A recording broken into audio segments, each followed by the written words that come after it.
আসসালামু আলাইকুম। দীর্ঘদিন আমাদের ফার্মে বৃষ্টি হওয়ার কারণে আমরা কাঁঠাল গাছের কাঁঠালগুলো পাড়তে পারি নাই এবং কাঁঠাল পাড়ার জন্য যে লোক দরকার সেটাও আমরা সংগ্রহ করতে পারিনি, যে কারণে আমাদের গাছের পাকা কাঁঠালগুলো বিভিন্ন ধরনের পাখি এবং কাঠবিড়ালি খেয়ে খেয়ে নষ্ট করে দিছে।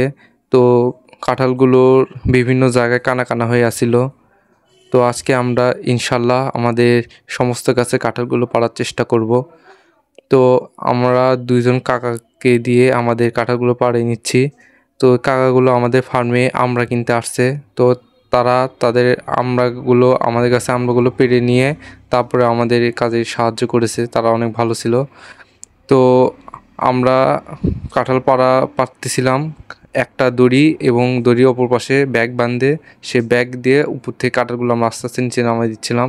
কারণ কাঁঠাল অনেক একটি ভারী একটা ফল, তা উপর থেকে যদি আমরা ফেলে দিই তাহলে কাঁঠালের ক্ষতি হতে পারে এবং কাঁঠাল ফেটে যেতে পারে, যে কারণে আমরা ব্যাগ এবং দড়ির সাহায্যে আস্তে আস্তে কাঁঠাল উপর থেকে নিচে নামাচ্ছি। তো আমরা প্রথমে কাঁঠাল গাছের আশেপাশে যেসব জঙ্গল এবং পাতা পুতা ছিল সেগুলো সাফ করে নিয়ে আমরা গাছের উপর থেকে ব্যাগ দিয়ে ধীরে ধীরে কাঁঠালগুলো নামানোর চেষ্টা করতেছি। তো ব্যাগ আমাদের একবার ছিঁড়ে গেছিলো, তো আমরা সেটা দিয়ে কাজ চালাইছি। তো আস্তে আস্তে আমরা শুধু আজকে চেষ্টা করতেছি গাছের পাকা কাঁঠালগুলো পাড়তে। তো আমাদের পাকা কাঁঠালগুলো পাড়া প্রায় শেষ। তো কাকারা যে আমড়াগুলো পাড়ছে সে আমড়াগুলো আমরা দেখতেছি। আমরা কাকাদের কাছে পুরো তিনটা গাছ সহ 4,000 টাকায় বিক্রি করে দিছি। তারা শুধু ফল পেড়ে নিয়ে যাবে।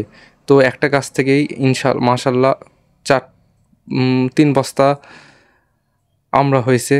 তো আমি ঘেটুর সাথে খেলতেছিলাম। এটা হচ্ছে আমাদের ফার্মে একটা পাটা, খুবই ভালো পাটা, ঢিসমায়না কাকু। তো আমার খুবই পছন্দ করে। তো পাটার সাথে খেলতেছিলাম। তো কাকারা তাদের আমড়াগুলো ভ্যানে ভরে নিচ্ছে। তো কাকারা যে আমাদের কাঁঠাল গাছে কাঁঠালগুলো পাড়ে দিল, যে কারণে আমরা খুশি হয়ে তাদেরকে 2টা কাঁঠাল দিতে চাইছিলাম, কিন্তু তারা বলছে যে একটা কাঁঠাল দিয়ে দাও, ওটা আমরা দুইজন মিলে ভাগ করে নেব নি। তো তাদেরকে একটা বড় দেখে একটা কাঁঠাল দিয়েছি। তো আমাদের কাজ প্রায় শেষ। ঘেটু শুধু আমার সাথে দুষ্টুমি করতেছে। ওই নিচে যে আমরা পাতাগুলো পড়ছে পাড়ার সময় সে পাতাগুলো ঘেটু খাচ্ছিল। তো কাকারা সব কিছু গুছিয়ে নিল, জালি টালি যা আছে। তো আমরা ভাবতেছেন যে জাল কিসের জন্য। জাল হচ্ছে আমাদের যেহেতু পুকুরের ধার দিয়ে সব আমরা গাছ, যে কারণে জাল দিয়ে পুকুরের উপর জাল দিয়ে তারপরে আমরা পাততেছে। যেগুলো আমরা গাছের থেকে যদি পুকুরে পড়ে তাহলে যদি জালের উপর যদি পড়ে, যদি আমরাগুলো হারিয়ে না যায়, সেই কারণে জাল নিয়ে আসছিল। তো কাকারা চলে গেল। তারপরে আমরা যে কাঁঠালের নিচে যেগুলো পাকা কাঁঠালগুলো কাকারা থুয়ে গেছিলো, সেই পাকা কাঁঠালগুলো আমরা নিয়ে যাচ্ছি, না হলে বর্গিগুলো নষ্ট করে দিবে। তো আমরা সব কাঁঠালগুলো দ্রুত নিয়ে যাচ্ছি। আপনারা দেখতেছিলেন যে কী হারে বকরিরা কাঁঠাল নষ্ট করতেছে।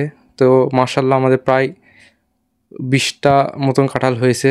তো আপনারা ভাবতেছেন যে এতগুলো কাঁঠাল, কিন্তু এর মধ্যে তাও 7, 8, 9, 10টা কাঁঠাল একবারে নষ্ট করছে বাদুর কাঠবিড়ালি, মানে জায়গা জায়গায় খালি খাসে, যে কারণে কাঁঠালগুলো প্রায় নষ্ট, ওগুলো বিক্রিও করা যাবে না। যে কারণে ওই সব খারাপ কাঁঠাল ভালো কাঁঠাল সব একসাথেই গরু ঘরে থুয়ে দিচ্ছি, কারণ এত কাঁঠাল রাখার মতন অত জায়গা নাই আমাদের ফার্মে। জায়গা থাকলেও সেখানে ইঁদুরের উপদ্রব আছে, যে কারণে আমরা গরু ঘরে রাখতেছি। সবাই ভালো থাকবেন, সুস্থ থাকবেন।